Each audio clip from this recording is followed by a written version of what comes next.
وعدك قدام العالم كلها إني حبك وقدرك وصونك وضحكك وأعمل لك أكلات طيبة. I love you so much and I'm so glad that I met you. You mean the world to me. بحبك.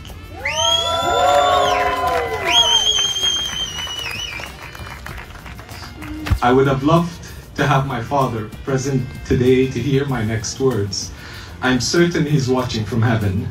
Today, I want to stand in front of our families and our loved ones to give you an eternal vow. Nareen, my angel in white, I vow to be your backbone and safety forever. The one who holds your hand through every storm and celebrates every sunrise with you. I promise to cherish the way you create beauty in everything you touch. I'll be there.